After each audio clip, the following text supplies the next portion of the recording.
मेरा इशू ये है कि सर्दियों में हमेशा मेरे बाल गिरते हैं, और अगर मैं ऑयल कोई भी इस्तेमाल ना करूं तो मेरे बाल जो है वो मेरे हाथों में आ जाते हैं, बहुत ज़्यादा गिरते हैं। और सर्दियों में तो बाल ऐसे गिरते हैं जैसे दरख्तों से पत्ते गिरते हैं। अब ये मसला मेरे साथ क्यों है, मुझे इस चीज़ की समझ नहीं लगती।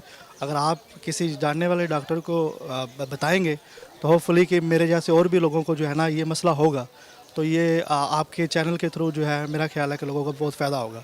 अभी मेरे बाल जो आपको नज़र आ रहे हैं ये तो बहुत कम है। अब सर्दियाँ आ रही हैं, मुझे इस चीज़ की परेशानी है कि मेरे बाल और गिर जाएंगे, तो बस यही मेरा इशू है।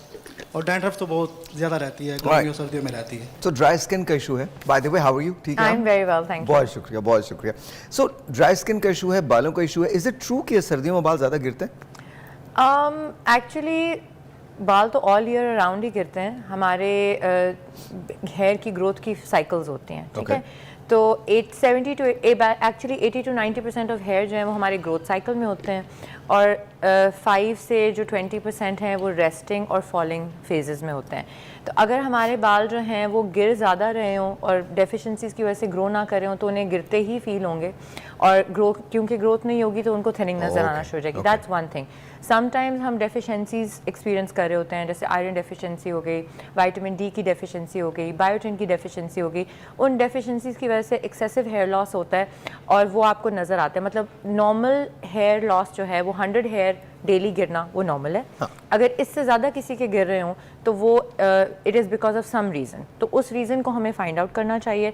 और सर्दियों में ये इन्होंने कॉल किया। सर्दियों में जो है, सर्दियों में बेसिकली अगर आप बहुत गर्म पानी इस्तेमाल करेंगे तो बाल ड्राई होंगे, ब्रिटल होंगे, उसकी वजह से गिरेंगे। कुछ लोगों को विंटर्स में डैंड्रफ या सेबोरिक डर्मेटाइटिस जिसको बोलते हैं उसका इशू ज़्यादा हो जाता है, उसकी वजह से जो है एक्सेसिव हेयर लॉस हो सकता है। तो उन प्रॉब्लम्स को हमें ट्रीट करने की ज़रूरत होती है। End of course if you go through silly marriage humour, तो उसमें भी कहा जाता है कि अगर आपकी शादी को 7 साल हो गए हैं, हाँ। तो मौसम कोई भी हो बाल आपके गिरेंगे। बिल्कुल ठीक है।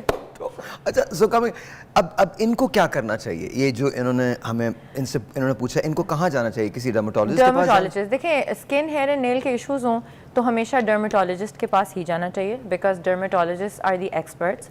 प्लास्टिक सर्जन नहीं, एस्थेटिक फिजिशियन नहीं। पर डॉक्टर साहबा एक चीज उससे एसोसिएट करती है ना, अक्सर लोग ये कहते हैं डर्मेटोलॉजिस्ट जो होते हैं बहुत महंगे होते हैं। नहीं, बिल्कुल भी ऐसा नहीं है, बिल्कुल भी ऐसा नहीं। नहीं है। मैं क्लियर करना चाहता हूं। हाँ, नहीं, बिल्कुल भी ऐसा नहीं है। देखें, गवर्नमेंट हॉस्पिटल्स में डर्मेटोलॉजिस्ट अवेलेबल होते हैं, डर्मेटोलॉजी वार्ड्स हैं। जो कोई प्राइवेट सेक्टर में फी अफोर्ड नहीं कर सकता उसको गवर्नमेंट हॉस्पिटल में, अपने इलाके के गवर्नमेंट हॉस्पिटल में जाके डर्मेटोलॉजिस्ट को दिखाना चाहिए।